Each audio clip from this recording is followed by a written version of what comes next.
Welcome to Business Players Live. We are on fire today, and I got a guy that he's got a great attitude, great charisma, and I'm gonna present it to you in a second. I just wanted to say that, I'm so happy and grateful for all of you guys watching this and the comments eventually when you guys leave a comment and stuff, like it's super cool to hear your wins out of the show and making, it's beautiful to know that it is doing something for someone somewhere. It's super fulfilling. Like, it's not, you guys have no idea, because one of the reasons that we do this and we bring you these business players, and we grow and keep doing this show, and like share our stories. We're all busy. Like Mark here, my guest today, he's a busy guy. I'm a busy guy, but we want to help you, and we want to help you keep growing your business. So without further ado, let me introduce this amazing player. Okay, I got a guy that here, he's gonna help us with marketing. His name is Mark Douglas. Okay, this guy I met through Brandon, who was another guest who was absolutely amazing. And Mark is gonna complement a lot more on what Brandon touched the day that he was here, and he's gonna teach us a lot more. So it's gonna be amazing. Now, let me tell you who is this guy for real. So Mark Douglas, it's a Meta Blueprint certified digital marketing associate, okay, of Meta. I'm talking about Facebook, all these guys, right? Right, Mark? That's good. My writers wrote that good. Oh, I love it, man. Oh yeah, great job, writers, if you're watching this. And so my friend here, he helps entrepreneurs and business owners to generate hundreds of qualified leads and sales every month, okay, to their businesses without huge followings and huge budgets. So he's gonna tell us why and how and everything, okay, in a second. So in other words, he helps you guys grow and monetize your brand using social media, digital marketing, and all the other secrets that I hope he shares some of it here with us today. Other than that, he also does a lot of other things, like he coaches online entrepreneurs all around the world, and he's got huge passion with, of course, like he's doing right now, sharing his knowledge in with us right now, and online and in Facebook groups. Like one here, he mentioned one, a funnel building 101. He's gonna tell us more about that. And like he also is like, he's got many talents. Like, for example, he's got an associate's degree in accounting from San Antonio College and a bachelor's in marketing. So this guy he's got it down on a college degree and in experience, okay? Bro, and he's also a veteran of the U.S. Army. And I mean, wow, dude, I don't know, like you're amazing, dude. I don't even know like how he's got time to be here with us. So I'm super grateful. He's also, so some stuff that he does on the side is he likes golf and restaurants in Houston.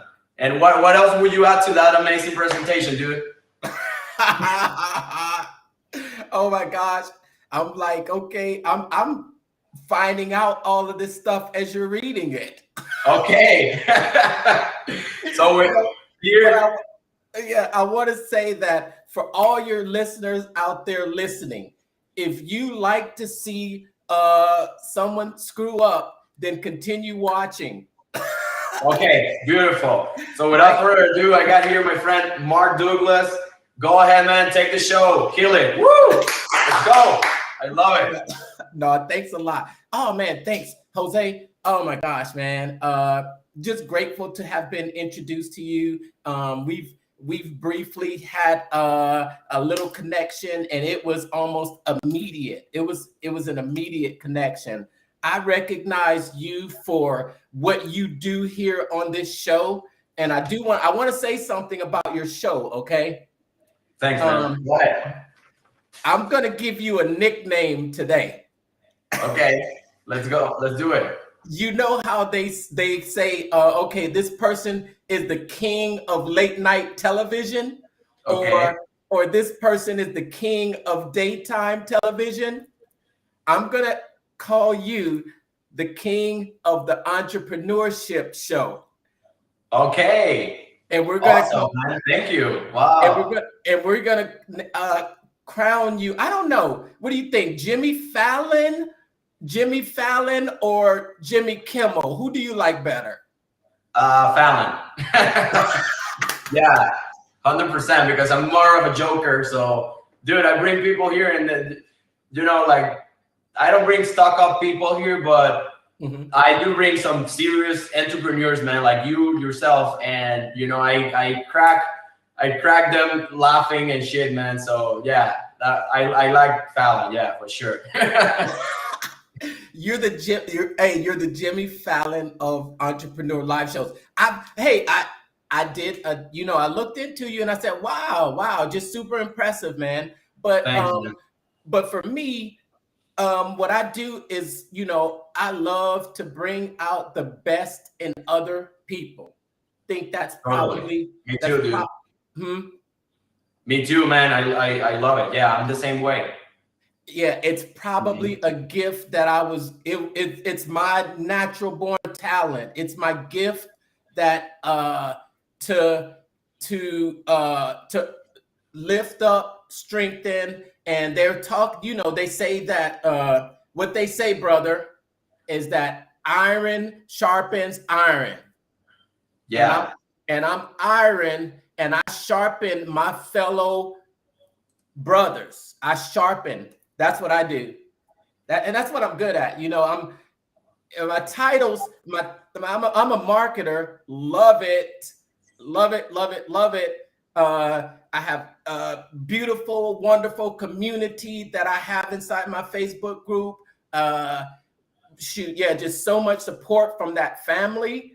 And then I have my direct clients that I work with in my 4M Accelerator coaching program. So I have it's sort of a one-on-one 6-month business incubator. And what I do in that accelerator coaching program for my students is get them unstuck. And that's just like the tip of the iceberg right there. That's a little taste. Before we get into the nitty-gritty, my friend, first I want to acknowledge the guys that are watching right now and leaving these amazing comments. Thank you so much, guys. And dude, so let's first understand, like, how do you become the person you are today? Okay, we want to know about your story. So tell us more about your story. How do you get started? What got you into this crazy stuff called marketing, and then strategizing and all of this? Tell us about from the beginning, man. We want to know everything about you. Tell us. What got me started? Well, before I start that, I just want to say that anybody out there watching, if you get a lot of views on this live, Jose, it's because it's my family and my ex-girlfriends watching. So okay. Because that's the only way possible I could be. I've had the most views on the last 2 shows that I've appeared on. On the last 2 shows I've appeared on, my videos have gotten more views than almost all the other videos. And I'm like thinking, whoa, is everybody finding out about me or what? But that's awesome, dude. Or I'm like, is everybody, or is this just my ex-girlfriends, creeping and trying to see what I'm doing? And all of my haters out there. Well, you know what? I love my haters too. If you're out there listening, that's a kiss. Thank you, haters. Thank you for the hate. We love it. Yes. So if you notice a spike, just ignore it. Those are all my haters and ex-girlfriends. But my story and how did I get to where I am today? I'm going to give you the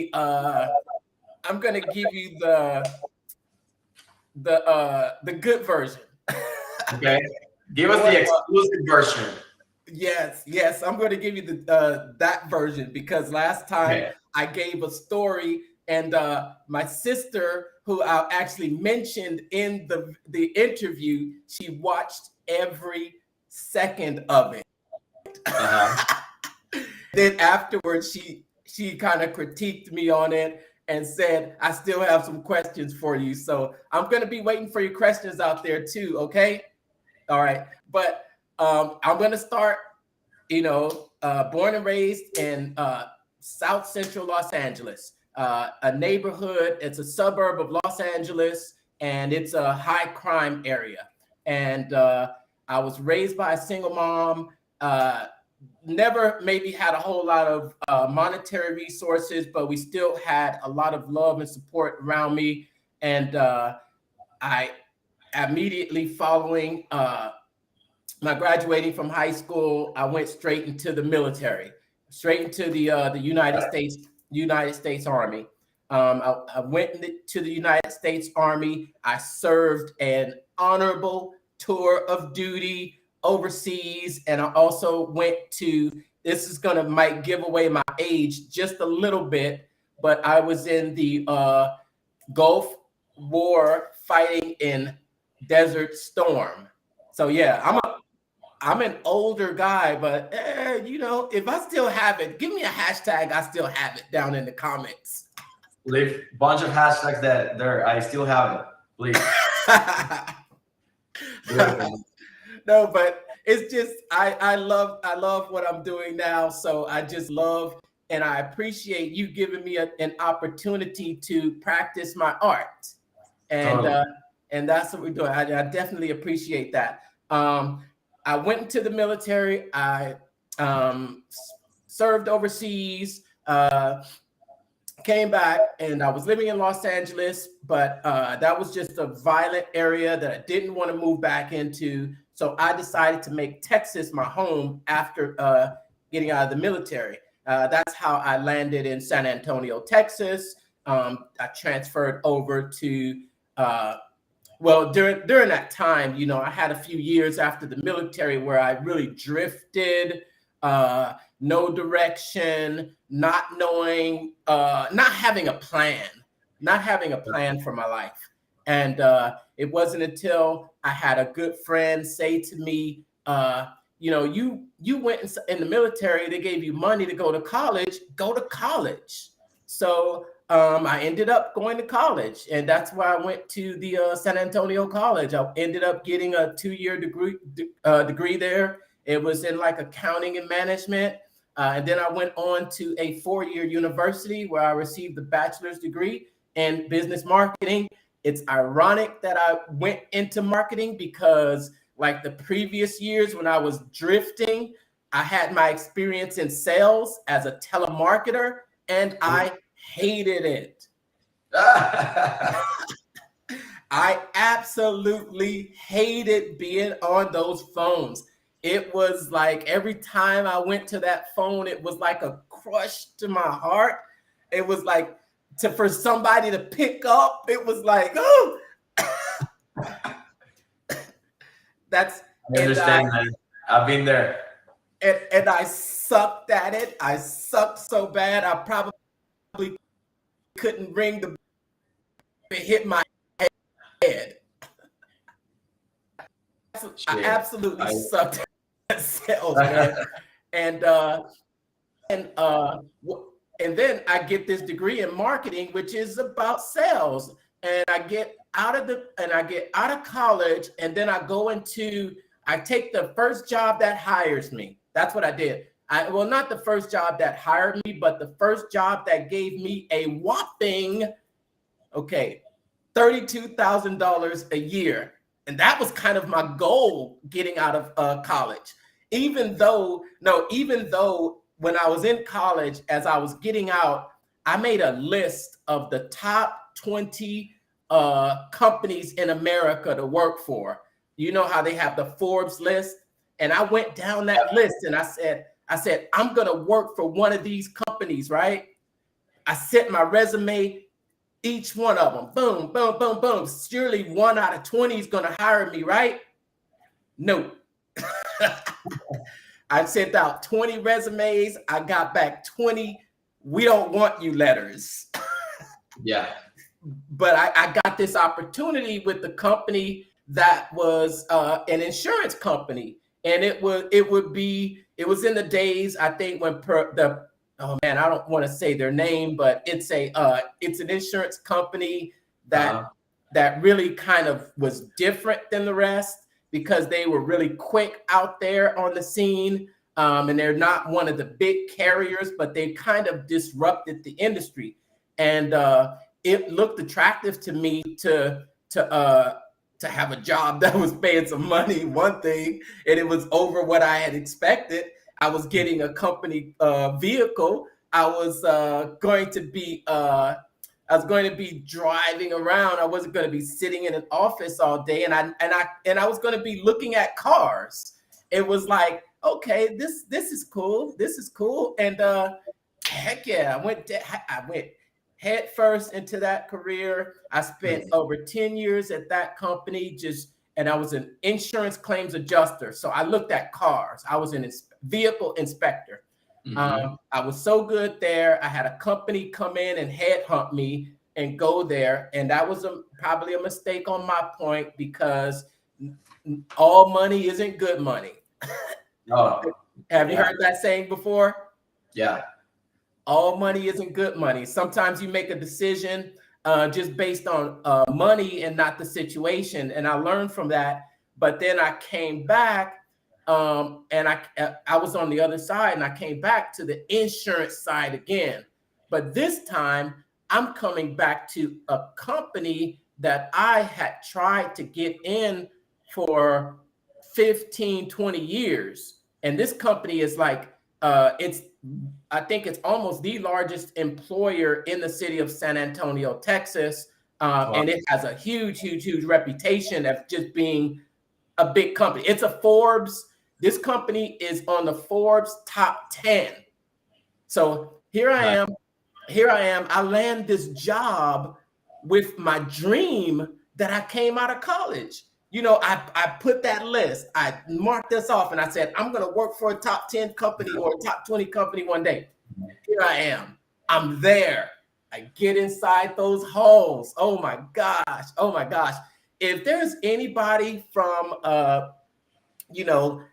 San Antonio, Texas watching, and you've heard about that building out there, and it's such a mystery to a lot of people because it's the second longest building outside of the Pentagon. And it's always been a pretty securely guarded building that you really couldn't get access to this whole campus with over 30,000 people on it. Here I was inside those halls. I looked up. Oh my gosh, it was even bigger than life than what I'd even expected, right? They have full models of the Statue of Liberty's torch in the hallway as you walk down. Escalators, pools, game rooms, restaurants. I'm talking like chain restaurants in this city. Yeah. I had reached my pinnacle. Beautiful. I reached this, and then I was there. I had accepted this job that I knew was kind of tough, but I really wanted to get my foot in the door. And I knew that if I got my foot in the door, that it's going to be, there was going to be other room for growth. I got in there, and in one year, I moved 3 places, and I passed up probably people that have been trying to do this for years. I tell you, man, I went in there and I put my head down. And when Good job. Yeah, can you relate to that? Yeah. Totally, man. Yeah. I think we're very alike. I think you and I were very alike. So I've been there, man. Yes, you put your head down, and there's just I think of myself, okay, I'm gonna say this, right? So I don't know if you've ever seen the series that came on television called Suits. No, dude. I think I've heard of it, but no. Okay. Well, there was this one character who went to Harvard but didn't go to Harvard. and he gets this job at a prestigious law firm.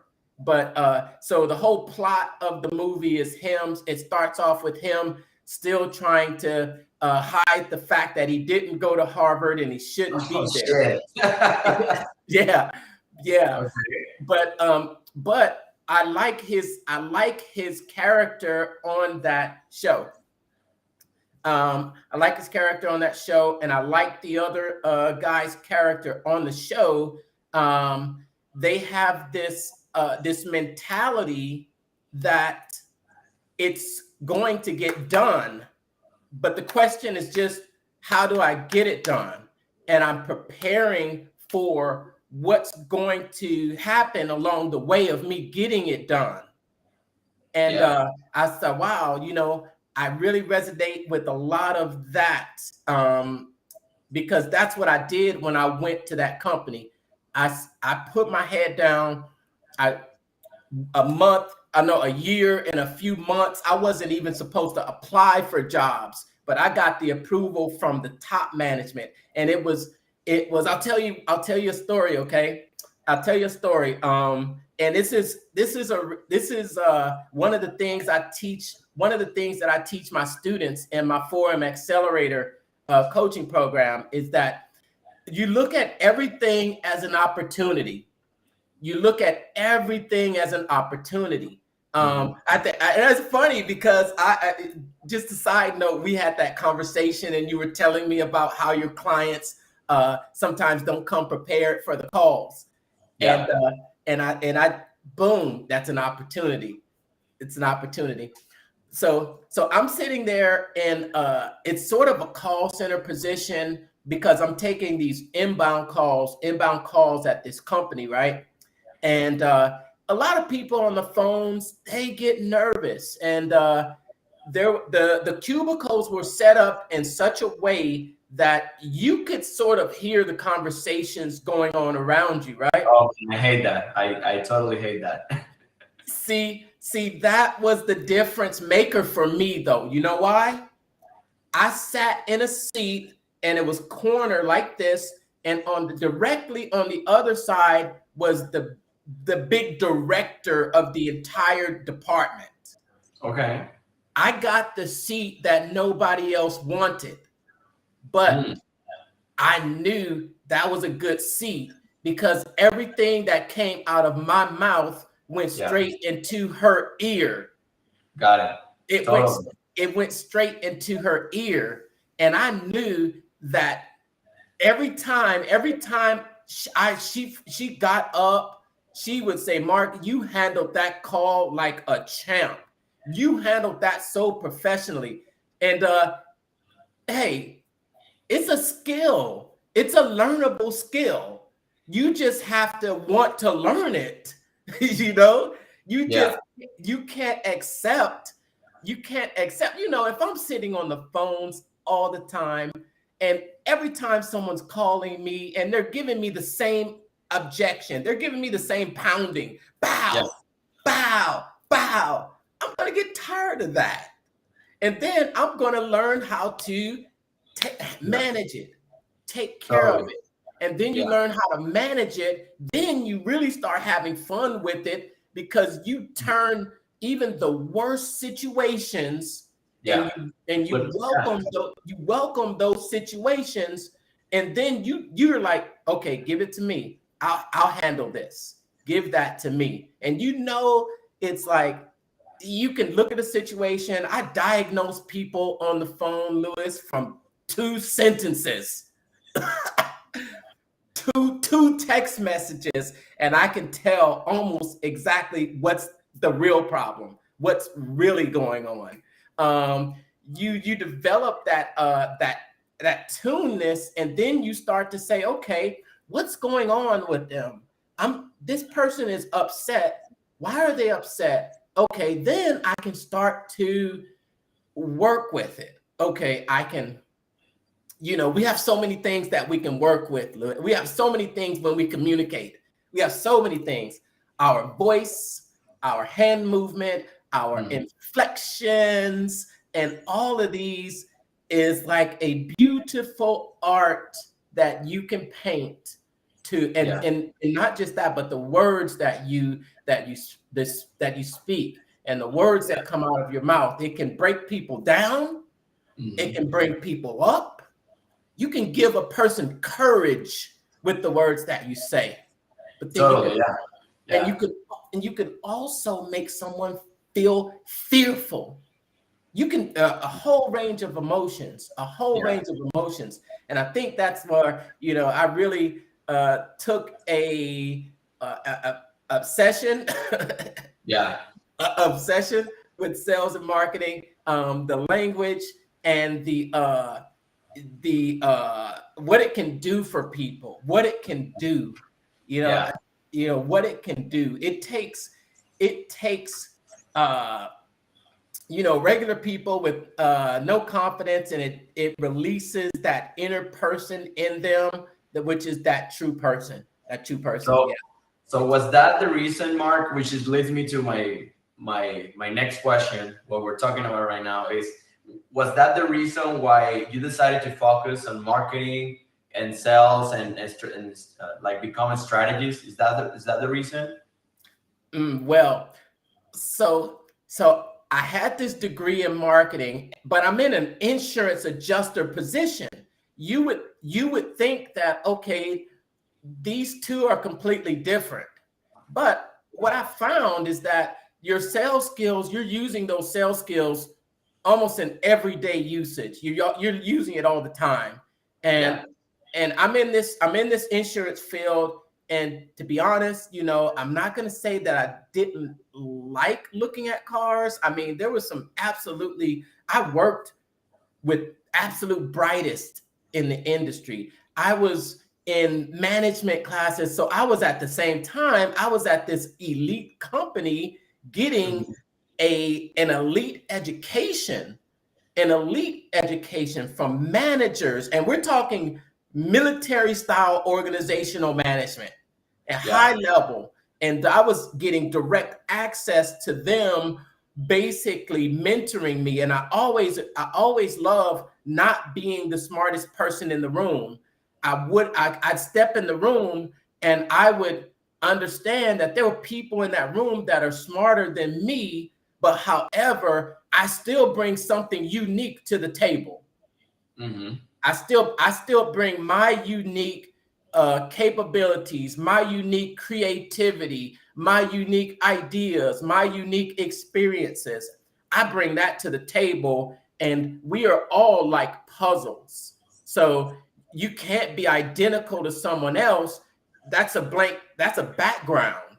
But when you have colors and you have, I think it intimidates some people to be who they are, or seeing other people out there. They try to mimic other people. But if we mimic everybody, then we're just a background.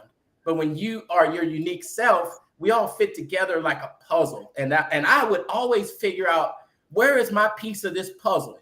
Where do I fit in? Where is my strength? I can't compete with this guy over here. He's like, he knows vintage cars back to the 1800s, and he can tear apart an engine blindfolded with his hands behind his back, upside down, drinking what's your favorite drink? Dr. Pepper. Dr. Pepper. So I can't compete with them on that level, but what I can do is I can compete with him on my interactional skills. You may have someone that's very good with technical things, but they're not very good with people. It seems like there's too many variables when you're working with people, but and it wasn't. But what I did is I went there and I found my niche. I found my niche in the area of very high-end vehicles. And I'm talking Lamborghinis, Maseratis, Ferraris, just Rolls Royces, Bentleys. A lot of the other people that worked in the area avoided that because it was too much work, a little extra work. So I took that on, and I became the high-end expert almost for the entire company. They would call me from out of state. I say this just to say that throughout that entire time I was in this life of insurance adjuster, I was a marketer. I was a marketer. I was a marketer then. I had to go back to corporate America because I had a company that I grew up to six figures. It failed. It failed on me. I had to go slinking back to corporate America. They brought me back. I was really good at what I was doing. I did certifications, but I was still a marketer, man. I think I was just fooling myself. I'll tell you what I was trying to do. And I hope my sister's watching. So she'll, oh, she's watching. I was trying to please others. You hear me? I was trying to please others. Got it. Man, that's important. Thank you for saying that, because I believe that's going to like really connect with many people that will be watching this video, and they're probably going through the same thing that you were at the time. So that was the reason that made you decide to focus on marketing and become a meta associate and strategist. Is that the reason? Yeah. So it came as a result of me being let go from that company right about 2-3 months before the whole COVID pandemic was going to happen. Okay. So here I am, I'm without a job, and I can't go out and look for a job really because everything is shut down. But during this time, I had an opportunity to really reflect on if I really wanted to go back to what I was doing. So I had a good moment of reflection where, I had a lot of fear. I didn't know, I didn't know where I was going to, where my next paycheck was going to come from. I did have that fear, but I had to make a decision. Was I going to go back to that? And I know what that leads to, or would I follow my passion for once? Follow my passion finally. I mean, when we think about it, we take it for granted that we have a whole lot of time to just pursue our goals. Completely, man. Yeah. But the best time to have started and really pursued your goals was 10 years ago. Or no, I'm sorry, 20 years ago. But the second best time is right now. And I tell this to my students in the Forum Accelerator. I don't know you, but I know you're better than what you're doing right now. You're better than that. Totally. You are, but you're settling right now because you're comfortable, and you're settling right now because you want to please others when you have something inside of you that says, I should be busting out of this. Okay, let me. Dude, so what you're saying, I'm reading a book called Guide to Investing of Robert Kiyosaki. It's his third book. And it's an amazing book, man. And he talks about what you're describing. I am going to switch it up a little bit. He talks about we can choose in order 3 things. You can decide what's priority for you, either be rich, be comfortable, or have security. And he says that most people, they choose first security, then comfortability, right? And then be rich. I'm gonna switch it up, and I'm gonna say that be because being rich, not everybody cares about being rich, right? So let's say your dreams, right? So instead of us thinking first, I'm gonna go for my dreams, and then I'm gonna decide to be comfortable and then secure, or whatever other order, but putting your dreams at the top. We most of the time go for security or comfortability, and that's really not fulfilling enough for us to keep, going, and like life is difficult, man. So super difficult. So when we're having these issues and stuff in life, at least if you know that you're doing it for your higher purpose and your goals and stuff, I mean, it's more, it's more doable, man, because if not, it's really difficult, because it's not enough to keep you up, keep you up late at night, or wake up in the morning, like you're tired, man, and the only thing you're thinking is like, shit, I don't want to go to work, man. Like, I'm tired of this, of this life, or I want to do what I want to do, but you still put that at the end of the list, not at the top. And I think that's terrible for and I mean I used to do that too, you know. And it's because you also listen a lot to what other people say. So exactly. yeah. But So you mentioned Robert Kiyosaki, his famous book, Rich Dad, Poor Dad. People are scared. People are scared out there. People are scared. I was talking to a friend just recently, about a week ago, and I'm just listening to him, and I'm digging down. I'm like, okay, what is it that's keeping you at your job? He said, well, I once had this commission only job. And I'm like, boom, that's it. He had this once he had this commission only job.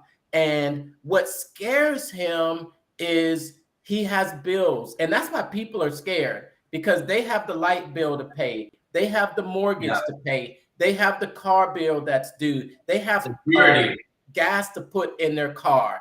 And he is afraid because of an experience that he had in years ago when he was in a commission only sales position, and he felt like he had to really work really hard, and he felt like a hustler, and he just put himself in such of a ball, and he hasn't healed from that. Totally.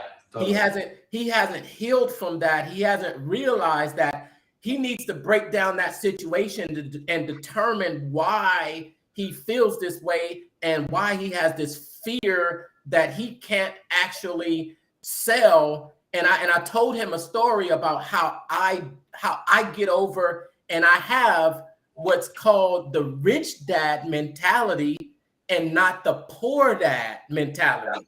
That's where I got the Robert Kiyosaki. The poor dad is going to say, he's going to have a roadblock that comes to him, and then he's going to say, I can't get through it. Basically, the rich dad is going to say, okay, here's this roadblock. Thank you for. He's going to say, thank you for this roadblock, because this roadblock is a test that's going to make me better. It's not going to stop me from getting to my destination, but it's going to cause me to think a little bit more. God forbid you have to think a little bit, right? Yeah. And he talks in I don't remember if it was the cash flow quadrant or Rich Dad Poor Dad, but he gives an example of the Pearl Harbor situation, where Japan knew, like, shit, we fought with the Americans. Now they're getting pissed. Like, they're gonna destroy us now. This is when, and they knew, they could see that. So if that's a situation where, like, you can see how you can either get the situation, control it, and get the best out of it, and go positive about it, and go and attack with all your strength towards this war, this situation. Or you can just bail and you can say, oh shit, no, I'm scared. Like, you can always pick those two. But dude, like, what was this something that you always wanted to do, marketing, sales, and everything that you're doing now? You feel like that was what you were meant to do, and that was something that was just hidden there, and you always wanted to do this, or no? Well, I think entrepreneurship, if we go back just a little bit further in my life, in more detail, when I was growing up, around the age of 12 or 13, I had this video game addiction. I was at the stand-up arcades, and I would spend hours playing Pac-Man, Miss Pac-Man, Centipede, do, do, do, do, do, do. I was addicted. Me too. And my granddad was tired of financing my habit. He would give me money to go get bread at the store, and I would bring back the bread and no change because I was spending hours at the arcade. So I had to find out how to make money. That's when I actually opened up my very first entrepreneurial experience, which was a lawn care and maintenance business. Over the summer, I grabbed about a few clients in the neighborhood. That combined with helping people take their groceries to their car, I was in business. I was making money. Yeah. You know, I shoot, you know, yeah, I was transferring my time for an exchange of currency. That's what I was doing. So that's been me. That's been me. I had an entrepreneurial spirit, and then it's been flickering throughout my life. I started a business with a good friend of mine. We had went into fashion design. This was back when I was in college, and we had these logos we were putting on clothes, and we were trying to mimic FUBU at the time. Okay. Do you remember FUBU? Shout out to what is it? This guy, Damon John. David, yeah. Yeah. Yep. He was a fan of ours, and but that collapsed. Then I had my MP3 business, and then that was a success, Cool. and it failed. But during that failure, I had the best time ever. I loved it. There were some things that I wish I would have done a little bit different, and I could still be on that path. But I think I said I had to go slinking back to corporate America. Here I am. I'm making money. I'm looking the way anybody else wants me to look because I'm doing it professionally and stable. So awesome, getting out of that just helped me to actually go deep and figure out what it is I wanted to do. I had went through a phase where during my youth, I had a lot of self-esteem issues. I think I had confidence issues within myself. So I went on that personal development journey. My first introduction was during, I think maybe my third year in college, and I had been introduced to a multi-level marketing company. Okay. A multi-level marketing company. And boom, they gave me the keys to my brain. I unlocked my brain. I unlocked the limitations that I had put on myself. And I start devouring so many different Brian Tracy, Tony Robbins, Mind Power, Kiyosaki, Napoleon Hill. Of course, I read Think and Grow Rich. I still have a very worn copy of it, As a Man Thinketh. I credit at one time I was broke as a joke. I was broke. We're all been there, man. We're all been there. And it was my birthday. But I was at home, and I was up late at night watching television. And back then I was watching a Dean Graziosi infomercial. Okay. And I fell for it. I wanted that thing because I saw real estate, and I said, man, if I could do it with no money down, or if I could run these properties, it just got in me. Check this out. I had $52 in the bank. That's 52.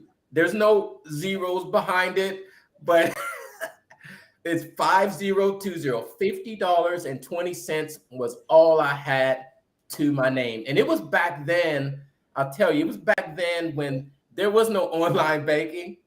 There were ATMs, but you could transfer money on the phone, but you had to be at an ATM. So what I did, I saw the program that Dean Graziosi was selling. It was like $29.99, and they had given me this upsell. It was going to be about $44.59, something like that, $46.79. And I knew I had about $50, but I wasn't sure. So I saw the infomercial that night. The next morning, I immediately called my bank and they said, you have $52. I was like, cool. I'm gonna spend 40. I'm gonna spend almost my last bit of money to get this program. That's what you have to do. Yeah.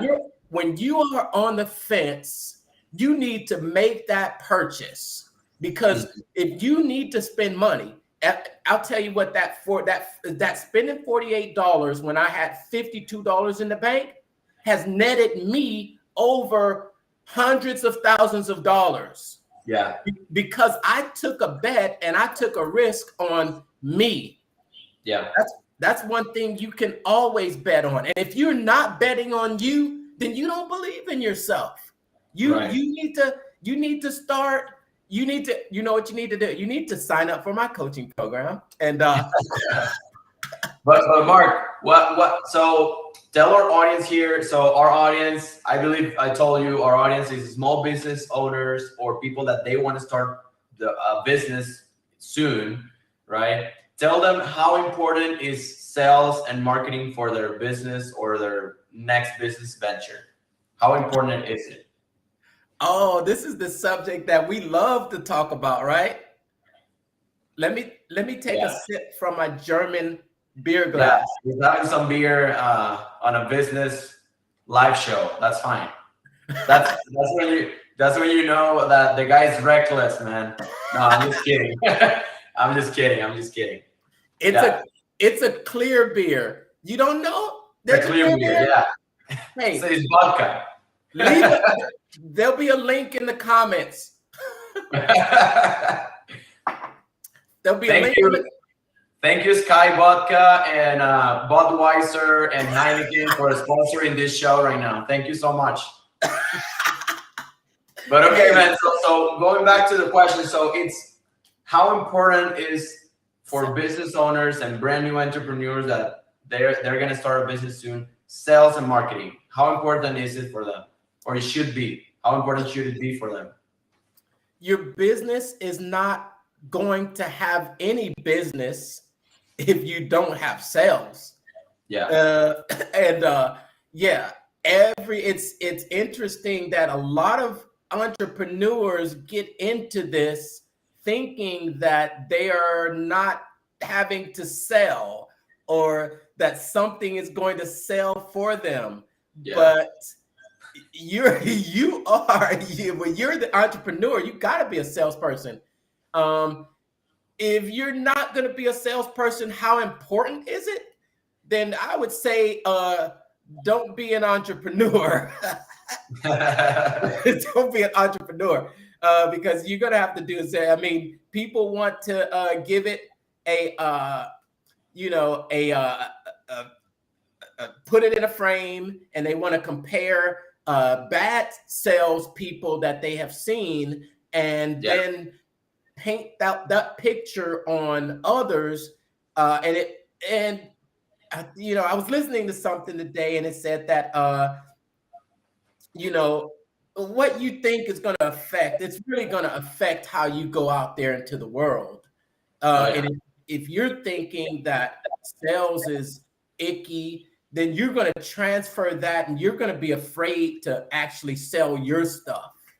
Yeah, it's going to hold you back. Sales is everything, and marketing gets them in the door.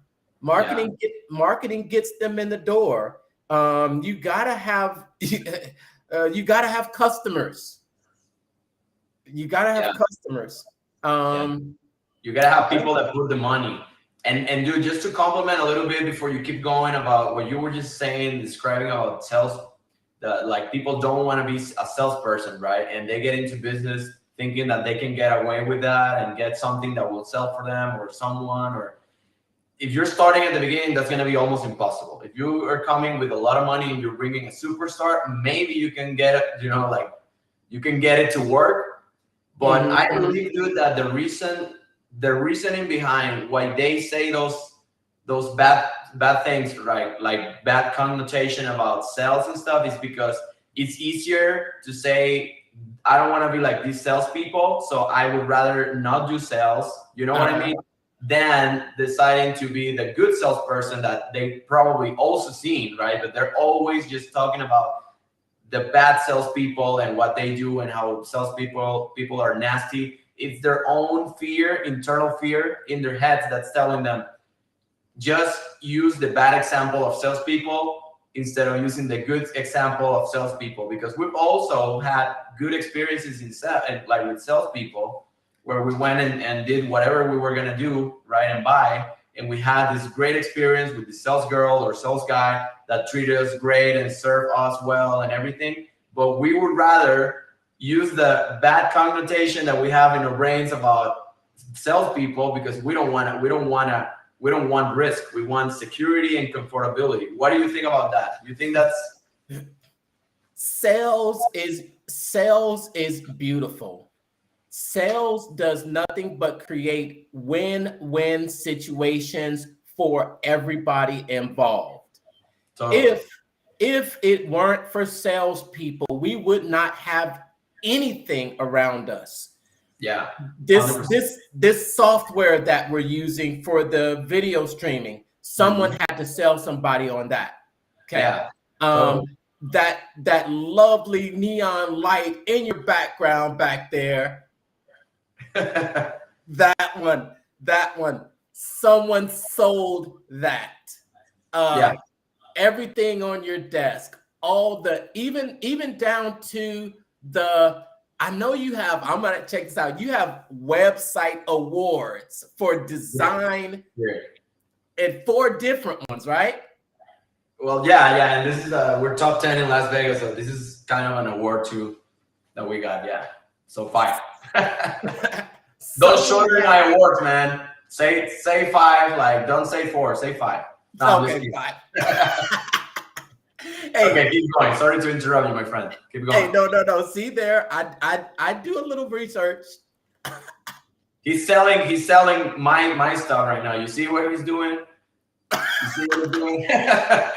So no, keep going, man. Okay, you were talking about everything. Go ahead. Yeah, even the paper for those certificates, it had to be sold. Some of it, you might have. You know what? There's a $1 paper and there's a $5 paper. Okay. You got people that are going to pay $1 for paper, and then you're going to have people that want better quality, and they're going to pay $5 for it. Mm-hmm. So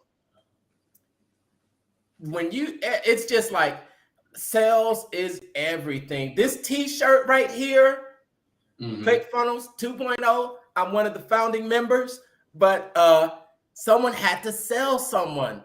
Sales is like, I think some people think that you're doing something bad when you're selling people something, but that's not selling.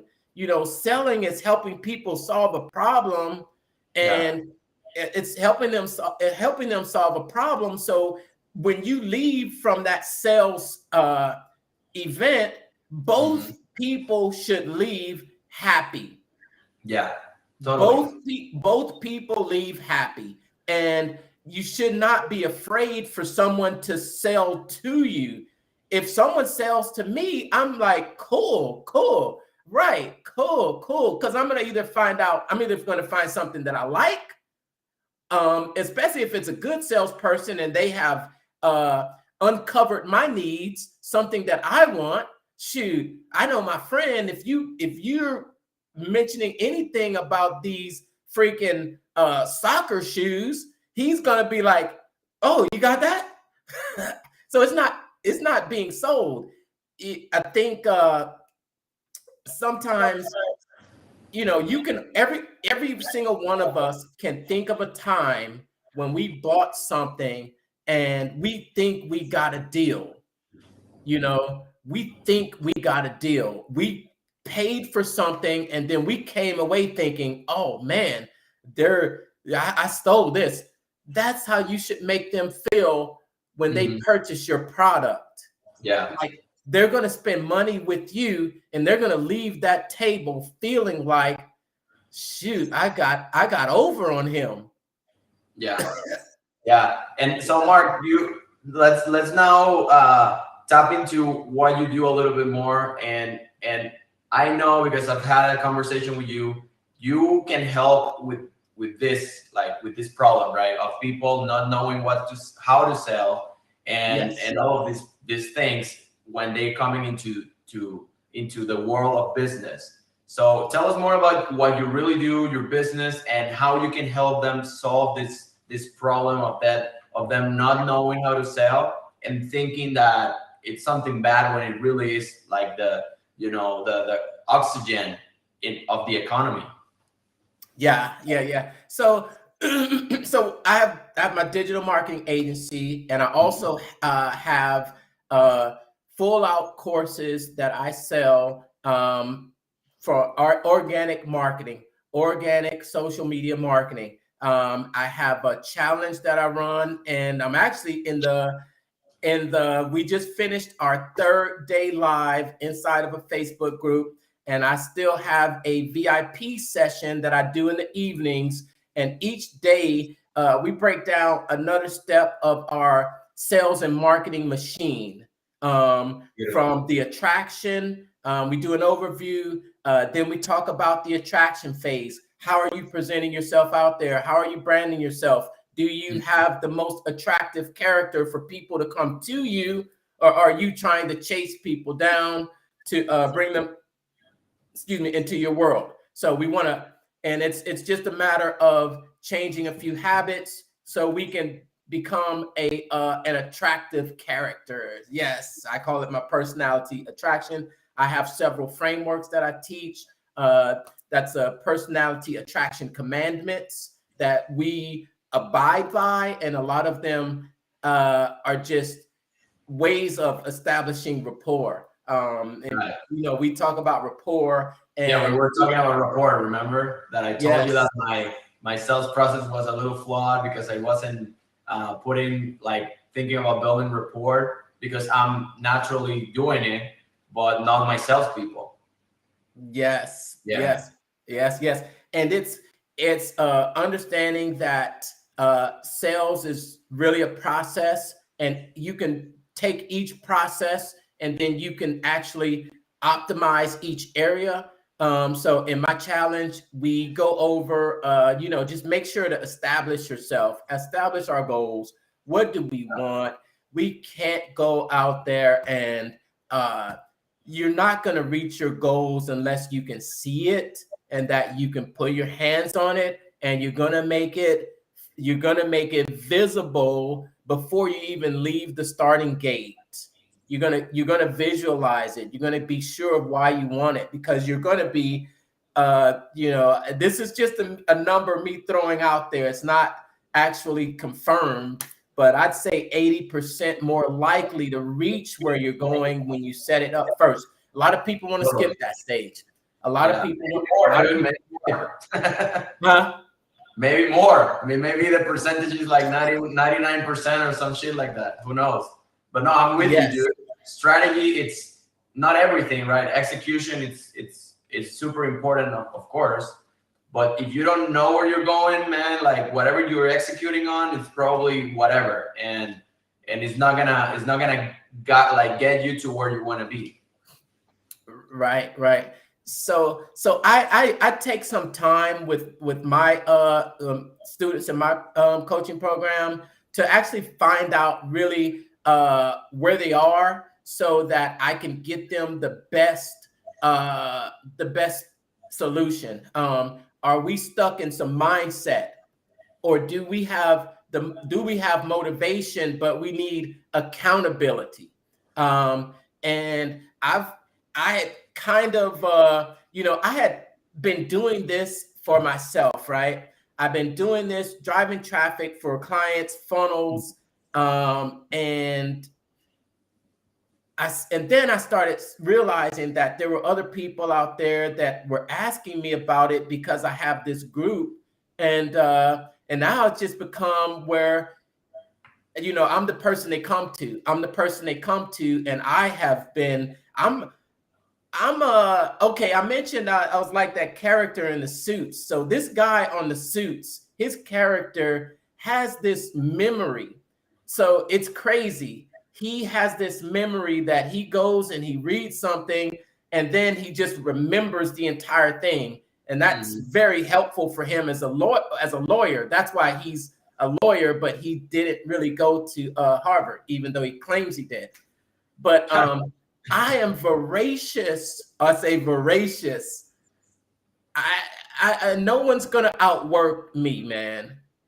No one's gonna outwork me. Yeah, I'm gonna be out there, and I'm gonna find things, and it's gonna surprise you. And I saw this, where I met Brandon. How there's human behavior, and you just start to understand those human relationships and how to develop them, and what are the key things that you can do to develop deeper rapport. And when you have rapport, I call it in one of my courses, I say, it's just the key that opens the door to your warm market. It's the key. It opens the door, and it takes them from cold to warm, where you are just two, people, besides all the other crap that's going on in your head about what you can't do, about what this person is, about, the dishes last night, about about it being 5 o'clock.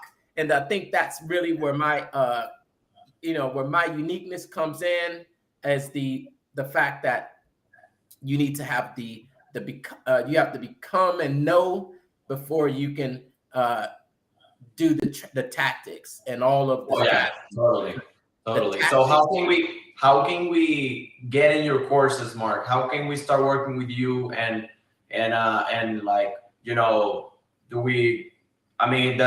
Mark's Instagram is going to be in the description box, but where else can we go? Is there a website, or what's the name of the company? Like, how can we find you, my friend?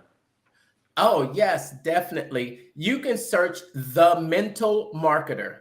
The Mental Marketer. That's my handle. That's my business page on Facebook. That's my Instagram. That's my LinkedIn. And that's my YouTube channel. I put out weekly videos. I have a small, just a weekly chat series that I do. I think up however my week has been going, and then on a Thursday I say, wow, this happened this week, I'm going to talk about it tomorrow. And then I have this open session where everybody inside on the group can actually participate in this discussion. And that's in my private Facebook group called Funnel Building 101. Funnel Building 101. I do have a one link that will take you to everywhere. If you want to book a call with me, if you'll see my 4M Accelerator coaching program, which right now is going to be open on, I'm going to open it up on Monday, and we usually take about 3 to 4 new students every month. But we have the challenge every month. So you can participate in the challenge any month, and it's 5 days, and it's we do the homework. We do the homework, and we every day they're making progress. They're making steps. They're seeing tangible results from the plans that we're making, and it's leading them to keep going. Especially some of my first students who are crushing it right now, getting over millions of views on Instagram. They're doing TikTok. I have the structures as far as the tactics. I have all of that stuff. If you want it done for you, you can have all the social media done for you. You got to have the content. You got to have the content for attraction. Then you got to have a conversation piece where you're going to move them into a conversation. And then you're going to have your fulfillment on the back end. But I have the structures for all that, and I'll coach you based on where you are, not just a one size fits all. You can have the course. You can have the course, and the course is less expensive. So you can just have the course and all the material, or Yeah. you can have the course with my 6 month. It's a 6 month incubator program. So it's a Beautiful. 6 month coaching one-on-one. And we You got it, accountability, man. I love it. accountability, I love it, Mark. progress. Yeah, Yeah. it's So you guys hit Mark up. Okay, he's doing amazing work and he's helping a lot of entrepreneurs. He said hundreds. He's helping a lot of people, and you need help. You need consulting. You need courses. You need all the things that he provides. So check him out. Okay, and like Mark, thank you so much for being here. We're not done yet. We still have a few questions. We're gonna okay. go fast through them because I know, like, thank you so much, man, for being with us. I know you're a busy guy. So Okay. we're gonna do it as fast as we can.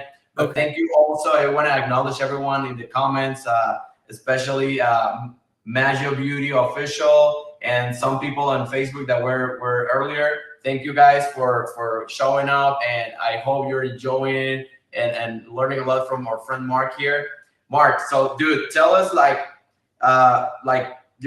just one thing, like, what would you do differently this time if you had all the knowledge that you currently have and you could go back, one thing only that you would go back and you're like, man, I would do that thing differently in the past if you knew everything. If I knew everything, I think I would have made, oh man, I don't know if I would have made a different decision, because I was wanting to work for that company for 20 years. But if I never worked there, would I have still been satisfied? Would I still have that in the back of my mind? I don't know, because I wanted to work for that Forbes top 10 company. So I worked there. So that would have avoided me, that would have kept me in the entrepreneurial world longer. And, shoot, what would I change? That's a good question. That is a What good would you be? What would you do differently? Like, you everything you know already. You just go back to Mark 20 years ago when you were starting everything. Like, what would you do differently? One thing. One thing. One thing. I it has to be in the business world, or can we take it to a different part of my life? Dude, so because we're business, I believe that business and life, it's like so the same thing when you're in business. Like, it just, business becomes your life. So either or, it's perfect, man.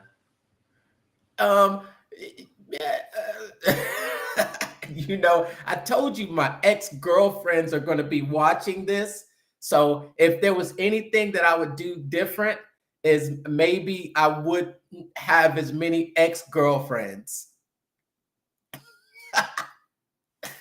You're looking at me like, are you stuck? Or, oh yeah, okay. Oh man, I'm so glad you're stuck, because I thought you were looking at me like, oh, what, ex-girlfriends? No, you're stuck, but I'm going to keep talking. I don't know if you can hear me. I can't hear you if you're talking. If I were to seriously think about what I would do differently, ooh, man, because I don't think I would want to change anything with the way my life has turned out. I don't think I would want to change anything on that, on that side. I would keep my life the way it's been, ups, downs, ins, outs, whatever. Whew. And I wanted to say that I would have possibly started entrepreneurship earlier, but then I would never had the experience I had in corporate America. So I would have grown my hair longer. I don't know. What would I have done differently? Man, that's a tough question for me. Maybe I would have shoot. I don't know. I'm not sure if I am still on live. I see the live button right there. Looks as if it's still going, but I don't have any controls on this side. So I'm just going to just hang out here. I don't see him there anymore. So any comments over there? Any comments? 1752 saying hi. Hi, maybe I don't know if it's a live stream, if you'll be able to cut this out. And I think that, hold on just a moment, okay? Hey, Mark, can you hear me? Yeah, I can hear you. Good. So the internet went out. Can you believe it? Okay, hold on. Okay, okay, it happened. Okay, I'm looking at the screen and it's showing live, and the clock is still ticking. I think, yeah, I think that I am still live. So I'm, I'm going. Okay, okay, okay. So we're gonna have to end the show right now. Thanks for watching. All the links for this show will be down somewhere around this video. All right, so let me see if I can stop it here.